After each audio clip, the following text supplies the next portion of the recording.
After placing an order, you will receive an exciting email from us for customization, inviting you to personalize your purchase. With just a click, you will be taken to our customization platform, where the possibilities are endless. You just need to follow these easy steps.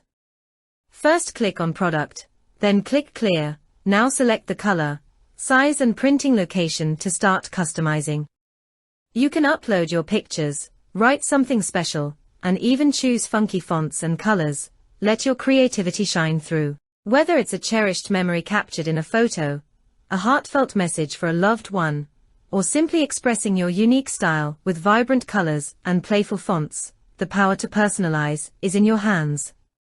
Explore endless possibilities and create something truly one of a kind. Once you're happy with your customizations, it's time to check out.